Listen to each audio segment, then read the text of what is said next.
এদের এত গন্ধ, মুখ দিয়া গন্ধ, নাক দিয়া গন্ধ, হাত দিয়া গন্ধ, বসতে গেলে গন্ধ, বিছানাতে গন্ধ, পকেট দিয়া গন্ধ, বাথরুমে গন্ধ, সব দিয়ে গন্ধ।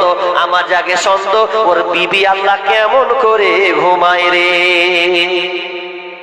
পাশে একসাথে বিবির সাথে কেমন করে যে ঘুমায় আল্লাহ, সবই গন্ধতে টিকে না।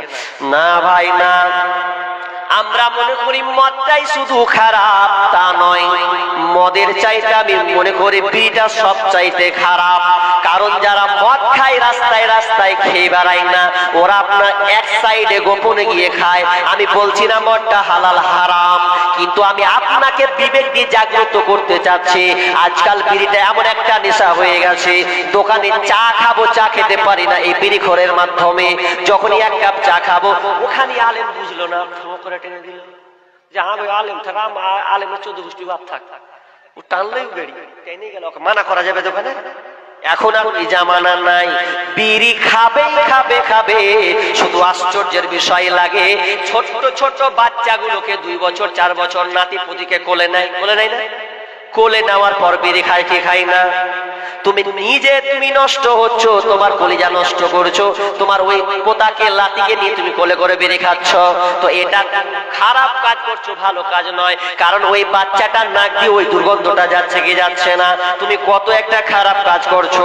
অত বিড়িখোর তুমি ছেড়ে দাও, এটাকে তুমি আর রাখিও না। কারণ বিড়িটাই হারাম জুয়া এমন ভাবে হবে, প্রত্যেকটা তুমি পাপে লিপ্ত হবে। তো আমি বলতে চাইলাম, আল্লাহ বলছেন তোর প্রতিভা আছে, তুই ছাড়তে পারবি।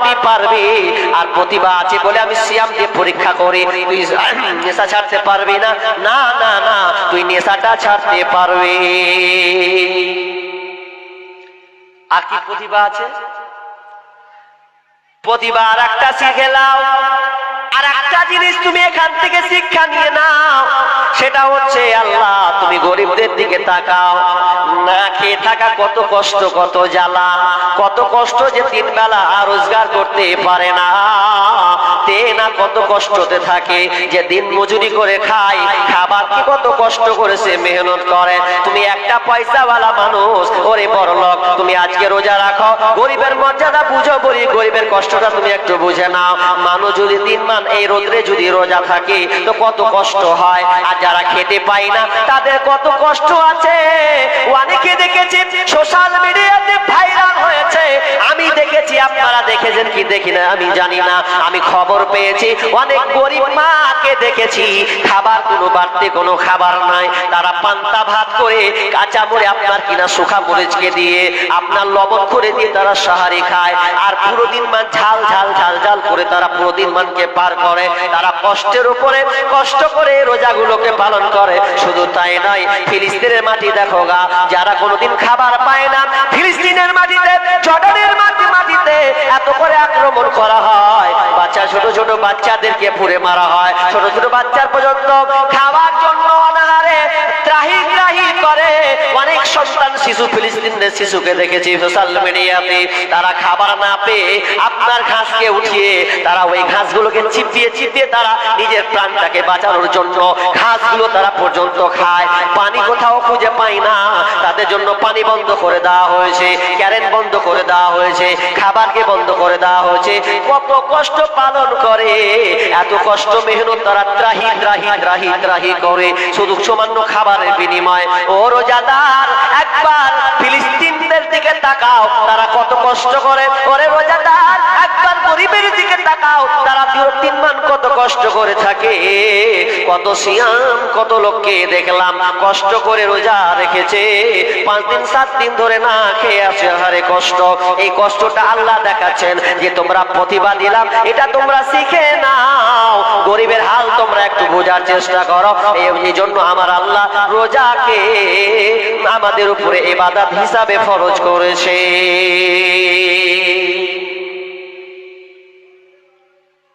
তবে একটা কথা বলবো ভাই, কথাটা একটু রাখার চেষ্টা করি।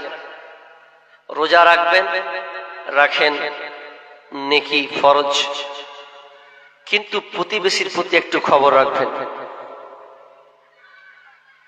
অন্তত আপনি ঝোলটা পর্যন্ত দিয়ে আসেন। কি ব্যাপার, আলেম আসছেন, বক্তা আসছেন এখানে?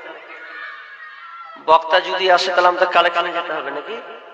আচ্ছা আচ্ছা, যাই হোক, তো আমি এবার কালেকশনের দিকে ঢুকবো, দুটা মেসেজ দিব শেষের দিকে। 10 মিনিটের আবেগ মাগো শুনবা 100 টাকা দিয়ে? না, চলবে না। হ্যাঁ না, 10 মিনিটের আবেগ মাগো শুনতে গেলে শেষে বলবো ইনশাল্লাহ। দাম না হলে কি করে দেবো? ঠিক ইনশাল্লাহ বলবো 200 টাকা। আচ্ছা যাই হোক, এগুলা দিচ্ছেন ভালো কথা। তো প্রথমত আগে 5000 টাকা, প্রথমে 10,000 টাকা দেনেওয়ালা একজন বলেন তো দেখি, আল্লাহর হস্তে 10,000 টাকা দেনেওয়ালা একজন পাওয়া যাবে না? দিয়ে দান দাতা নাই, দান নাই, আছে না? নাই আছে, অনেক আছে বলছে গো। একজন 10,000 টাকা দেনেওয়ালা, একজন 10,000 টাকা দেনেওয়ালা কে আছে? বক্তা আছে না?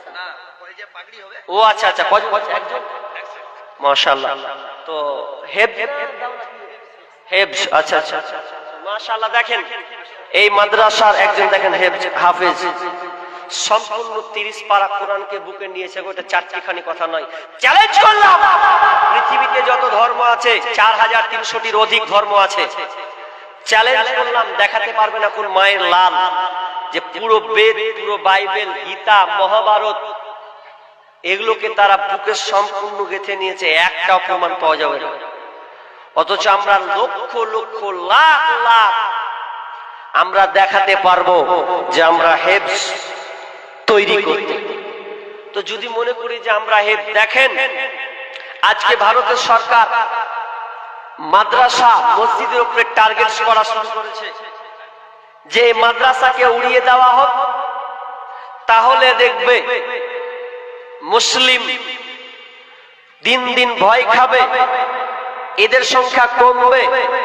ইংরেজরা যেমন বলেছিল, আমেরিকান এক ইংরেজ মিডিয়াতে পোস্ট করেছে, পৃথিবীতে মুসলমানদের সংখ্যা বাড়ছে কেন? সে বলছে কোরআনকে ছারখার করে দাও, কোরআনকে হটিয়ে দাও তাদের কাছ থেকে, তাহলে দেখবে মুসলমানের সংখ্যা কমে যাবে, ওদের শক্তি কমে যাবে, ইমানি জোর কমে যাবে। এই বেটা শোনো, জীবনে কোনোদিন যদি তুমি মনে করো যে কোরআনকে পুড়িয়ে দেবো, 1 পয়সা লাভ হবে না। ইংরেজদের আমলে বলেছিল যে যত মাদ্রাসা আছে দেওবান থেকে শুরু করে যত আছে সমস্ত কোরআনকে বস্তায় ভরো আর পুড়িয়ে দাও। সেই সময় একজন আলেম বলেছিল, তোদের কারবার, তোরা কোরআন পুড়াবি তো, এটাই তোদের টার্গেট। আচ্ছা কোরআন পুড়াবি, ঠিক আছে, আগে অফারটা নিয়ে নে, কি হবে দেখ। 2 জন ছেলেকে ডেকে নিয়ে আসলো, ডেকে বলছে, আব্দুল্লাহ, এই আব্দুর রহমান, তুই 15 পারা পড়বি, তুই 15 পারা পড়বি, শোনা এবার। ই যখন 15 পারা করে শুনিয়ে দিয়েছে, ইংরেজ মাথা হাঁপিয়ে, ইয়া কোরআন পুড়িয়ে লাভ হবে না, কারণ এরা 15 পারা করে সিনার মধ্যে ঢুকিয়েছে। আবে কোরআন পুড়াবি, আবার সাপ্লাই হবে, আবার প্রকাশিত হবে, কিছু করার থাকবে না। যদি আগুন লেগে ধ্বংস হয়ে যায়, যদি আগুন লেগে ধ্বংস হয় পৃথিবীর সব বইয়ের দোকান, তবু বিশ্ব থেকে হারাবে না পবিত্র কোরআন, তবু বিশ্ব থেকে হারাবে না পবিত্র কোরআন। তাহলে কোরআন পুড়িয়ে কোনো লাভ হবে না। এই যে এগুলো তৈরি হবে, এগুলো যখন তৈরি হবে আর কোনো লাভ হবে না। আল্লাহ নিজেই বলেছে, ইন্না নাহনু নাযালনা যিকরা ওয়া ইন্না লাহু লাহাফিজুন। আল্লাহ বলছেন কোরআনকে আমি নাজিল করেছি আর কোরআনের রক্ষণাবেক্ষণ আমি আল্লাহ নিজে। কারণ পৃথিবীতে শত্রু আবিষ্কার হবে কোরআনকে বন্ধ করার জন্য, বাতিল করার জন্য। পৃথিবীতে অনেক বেঈমান আবিষ্কার হবে, যেমন সালমান রুশদি, তিনি একটা বই লিখেছিলেন, দ্য স্যাটানিক ভার্সেস, কোরআন হচ্ছে শয়তানের কাব্য। নাউজুবিল্লাহ বলেন। তো সেই বেঈমানকে এই ইংরেজরা উপহার দিয়েছিল। কি উপহার? তাদের ভারতের রুপি 2,20,00,000 টাকা উপহার দিয়েছিল এই বইটা ছাপার কারণে। কোন লাভ হয়নি বাপ, লাভ হবে না। তবে অনুরোধ রাখবো, যারা আমরা মুসলমান, এ সরকার চাই কোরআনকে মুছে দিতে, এ সরকার চাই মাদ্রাসাকে ছাড়খাড় করতে, কিন্তু আমরা মুসলমান যারা আমাদের রক্তে ঈমান, তাজা রক্ত দিয়ে আমরা এই মাদ্রাসা মসজিদকে এমন ভাবে প্রজ্বল করব, এই বেঈমানের বাচ্চারা ধারের কাছেও আসতে পারবে না। এই আলেম এই অ্যাপ তৈরি করেছেন, চেষ্টা করেন মাদ্রাসাগুলোকে প্রত্যেক পরিবারে, যদি না পারেন অন্তত আপনার 4টা সন্তান আছে, অন্তত বুকে হাত দিয়ে অন্তত একটা মাদ্রাসায় দিয়ে আসবেন, একটা প্রতিষ্ঠানে দিয়ে আসবেন, যাতে কোরআনের হাফেজ হয়। আর কোরআনের হাফেজ আপনি তখন দেখতে পাবেন যখন আপনার মধ্যে এই মাদ্রাসার প্রতি ভালোবাসা থাকবে। মাদ্রাসাকে কে কে ভালোবাসেন হাত তুলেন তো, দেখতে চাই আমি আজকে এই মাটিতে। পেছনের লোক তোমরা ভালোবাসো না? কি মন নিয়ে বসেছো তোমরা বাপ? তাহলে আমরা সবাই মাদ্রাসাকে ভালোবাসি। মাদ্রাসাকে ভালোবাসতে হবে। অনেকে নাক ছিটকায়, মাদ্রাসায় আবার কি শিক্ষা হয় রে? আই বস, তোর চোপার কথানি জোর আছে, আমরা কোরআন তেলাওয়াত করে তোকে শোনাবো, হাদিস গড়গড় করে শোনাবো। দেখি তুই মায়ের বেটা কতখানি 20 বছর আগে একটা কবিতা বাবা করে শোনাতো, দেখি খালি কাক কাক কাক আটকাবে খালি। কিন্তু অথচ যে বাচ্চাটা 10 বছরে কোরআন হেফজ হয়েছে, আপনি এখনো ডাকেন, সে গরগর গরগর গরগর করে পড়ে নিতে পারবে, একটা মিস্টেক হবে না। এটা আল্লাহর অবদান, এটা আল্লাহ রেখেছেন। তো যাই হোক, আমি অনেক কথা বলতে চাইবো না, তবে একটা কথা বলবো, এটা হচ্ছে এই যে এই যদি আমরা মাদ্রাসাকে টিকাতে চাই তাহলে আমাদের অর্থের প্রয়োজন আছে। সরকার আপনাকে দেবে না, সরকার তো গোপনে পায়তারা করছে কিভাবে কি দিয়ে কিভাবে নষ্ট করা যায়। তো আমরা যতদিন মুসলমান আছি, একজন ভাই বলেন না এই মাদ্রাসাকে 10,000 টাকা দিনেওয়ালা একটা লোক, একজন প্রথমে আমি চাইবো একজনের কাছে 10,000 টাকা। একজন বলেন কোন আল্লাহর বান্দা আছেন, একজন বলেন আল্লাহর মেহেরবানি, আল্লাহর বান্দা, আল্লাহর প্রিয় খাস বান্দা যে আল্লাহকে প্রকৃত ভয় করেন, মাদ্রাসাকে ভালোবাসেন, একজন বলেন যে আমি 10,000 টাকা ইনশাআল্লাহ আমি এই মাদ্রাসায় দেব। তাহলে আপনার মতো এরকম আলেম হবে। একটা হয়েছে, সামনে বছর 2টা হবে, 3টা হবে, 4টা হবে। আমাকে যে পেয়েছেন এটা আমি স্কুলের মাল নয়, আমি হচ্ছে মাদ্রাসা থেকে গড়ে ওঠা একজন ছাত্র। এইরকম যদি আপনি আলেম চান, বাংলাদেশ থেকে এসেছেন, ওই স্কুলের না, ও মাদ্রাসা থেকে উঠে এসেছে, তাহলে এইরকম যদি বলেন আলেম শুনবো, আলোচনা শুনবো, তাহলে মাদ্রাসাকে টিকাতে হবে, মাদ্রাসার প্রতি ভালোবাসা রাখতে হবে, তাহলে মাদ্রাসার কাছ থেকে ফুল ফুটবে। আর আজকে ফুল ফুটেছে সেই বাগানে, আপনি দেখতে পাচ্ছেন। তো আল্লাহর রাস্তায় একজন 10,000 টাকা হবে না? একজন 10,000 টাকা নাই আপনাদের এলাকাতে?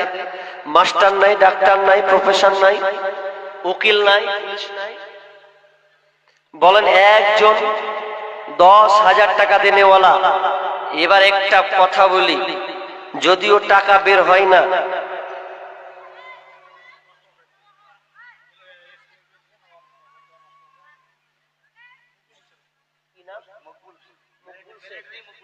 মকবুল শেখ, তিনি কি একজন মিলিটারি, কত 10,000 টাকা, মাশাআল্লাহ। তো 10,000 টাকা পাবি না, বেশি আসবে মোটা করে? অনেকে চালাকি করে, এক জায়গাতে গাজরুল্লাহ চাচলের দিকে গেছি বুঝলেন, তো একজন প্রফেসর গো, কলেজের প্রফেসর, মানে ভালো।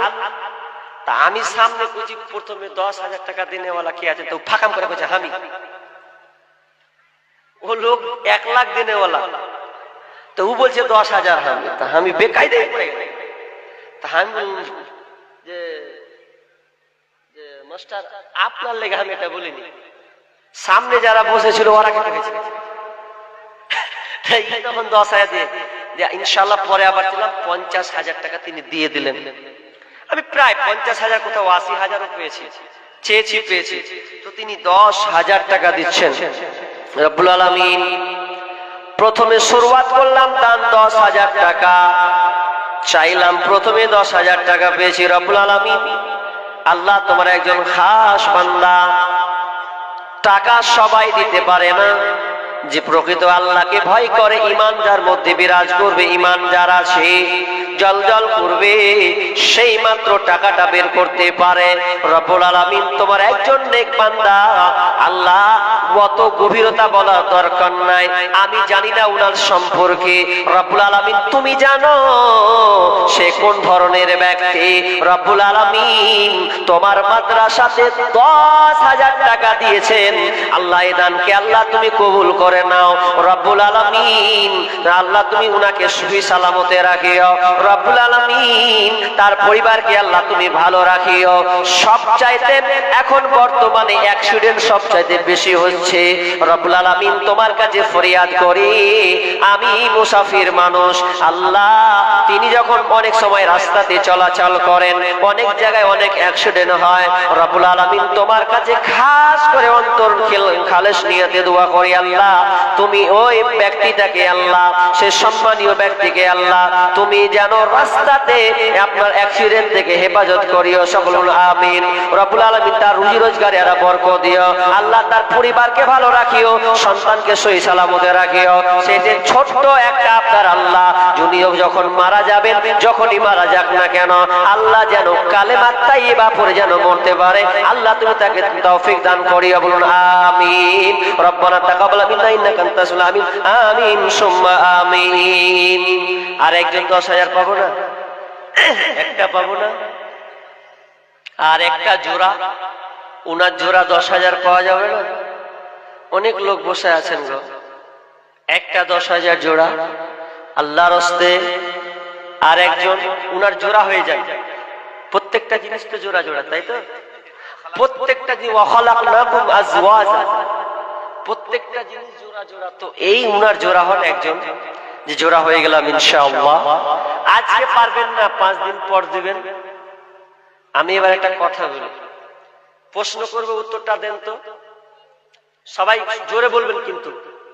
আচ্ছা বলেন, আপনারা নিজের মালকে ভালোবাসেন না পরের মালকে ভালোবাসেন? উত্তরটা দেন শুনি আমি। এতদিন লোক কথা বলেন না কেন? বলেন না গো। নিজের মালকে ভালোবাসেন? দেখেন বেকায়দায় পড়বেন। এবার হাদিস বলি, রাবি হচ্ছেন আবু হুরায়রা,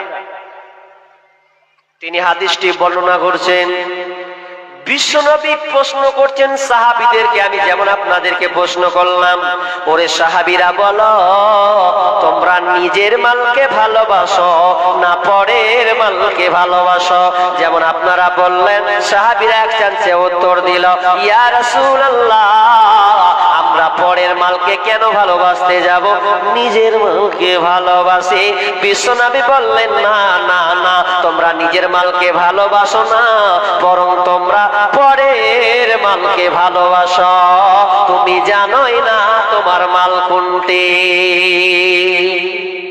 বলো তোমার মাল কোনগুলা? 10 তলা বাড়ি করেছে ওটা তোমার? হ্যাঁ, 5 বিঘা জমি নিয়েছে ওই দুর্গাপুর টাউনে, ওটা তোমার? জি না। বিশ্বনবী বললেন, তোমার মাল 3টি। কয়টি? জোরে কয়টি? তাহলে আমার মাল 3টি। বিশ্বনবী এবার গোছিয়ে গোছিয়ে দিয়েছেন, তুমি যেটা খাও ওটা তোমার, তুমি যেটা শরীরে পোশাক পরো ওটা তোমার, যেটা তুমি আল্লাহ রাস্তায় জমা করো ওটা তোমার, তুমি যেটা খাও ওটা তোমার, যেটা তুমি পরনে পোশাক পরো ওটা তোমার, যেটা আল্লাহ রাস্তায় জমা করো ওটা তোমার, বাকি যত মাল এগুলো ওয়ারিসে। ওয়ারিস বুঝেন তো? মানে বাপ বললে কে নিবে? বেটা তো। আর আপনি ফের কাল নিয়েছিলেন বাপের লাই। হ্যাঁ, এই মাল ধন ছিল তোমারও দাদা, সে মরে গিয়ে হয়েছে তোমার বাবার।